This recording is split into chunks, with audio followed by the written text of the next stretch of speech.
Estados Unidos, varios países latinoamericanos y europeos y Japón impulsan un fondo de financiamiento comercial de $10.000 millones para poner a disposición de un eventual nuevo gobierno en Venezuela, dijo este sábado, 13 de abril de 2019, el secretario del Tesoro, Steven Mnuchin.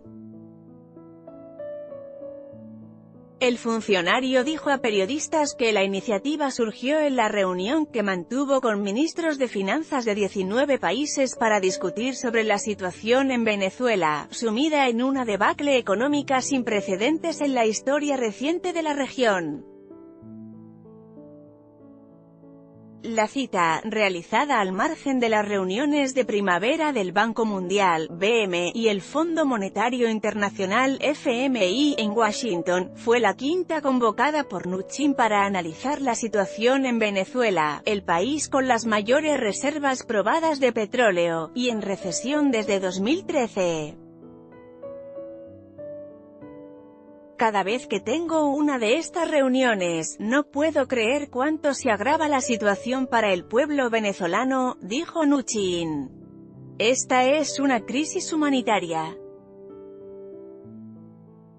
Es una crisis interna y está creando una crisis migratoria para sus vecinos, señaló, en alusión a los más de 3,4 millones de venezolanos que abandonaron su país en los últimos años, según la ONU.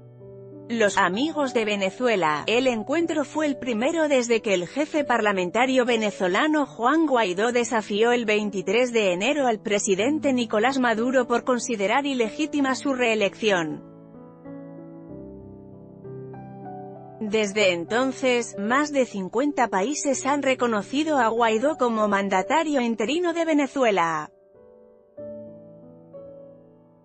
Mnuchin destacó la oportunidad de recibir a amigos de Venezuela, y dijo que la reunión, a la que asistió Ricardo Hausmann, el coordinador de asesores económicos de Guaidó, fue muy productiva.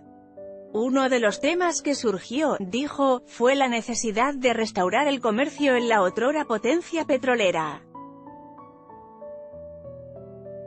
Vamos a trabajar para tratar de armar un consorcio de alrededor de $10.000 millones de financiamiento comercial que estaría disponible para que el nuevo gobierno impulse el comercio, precisó Mnuchin.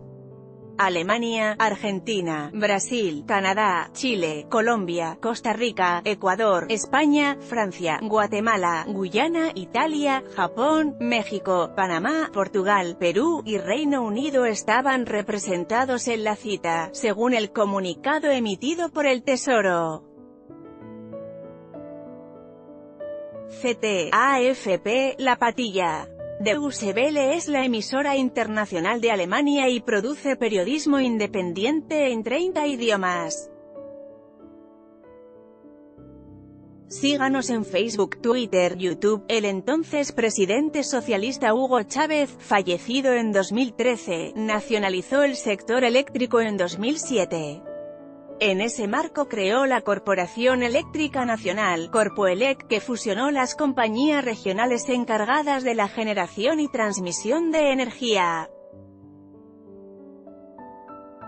Venezuela enfrentó en 2010 una grave crisis energética por una sequía que hizo descender a niveles críticos el agua de la represa de Guri, estado Bolívar, al sureste, fuente de 70% de la electricidad del país.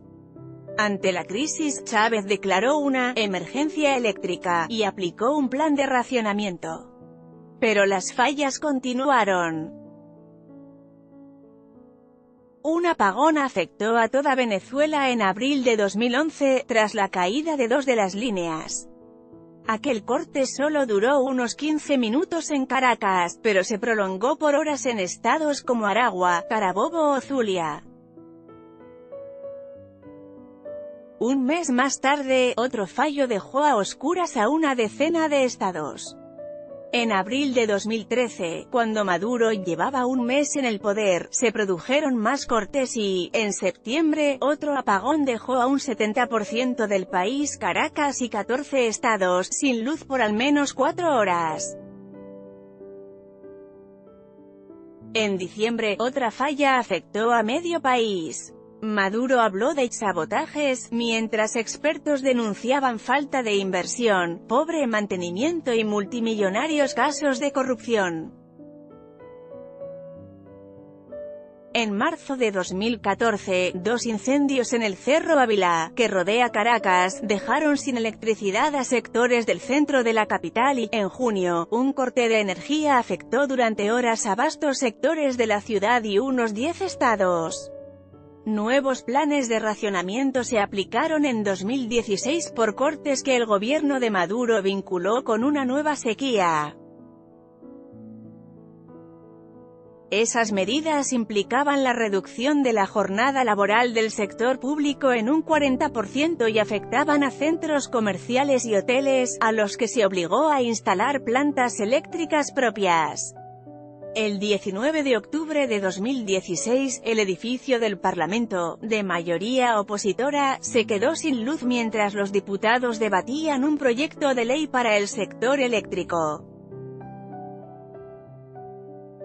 Los apagones se incrementaron a lo largo de 2017. En octubre, una falla dejó sin energía durante 8 horas a la ciudad de Maracaibo y otras zonas del estado Zulia, el más castigado por los apagones.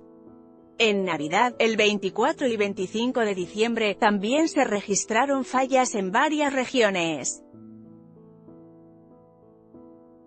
Pandillas aprovechan los apagones para asaltar tiendas, como aquí en este centro comercial de Maracaibo. Nada más empezar 2018, el 2 de enero, sectores de 5 estados y de la capital quedaron sin energía durante varias horas, sumándose a permanentes racionamientos de agua. 2 apagones en enero afectaron a Caracas y distintas regiones. El 17 de febrero, 6 recién nacidos que recibían respiración asistida murieron tras un apagón en un hospital del sureste del país. A finales de agosto otros 2 cortes de gran alcance se registraron en Caracas y en los estados Miranda y Vargas. En Zulia algunos sectores se quedaron sin suministro hasta 4 días. En octubre se volvió a repetir un apagón de más de 24 horas en gran parte del país.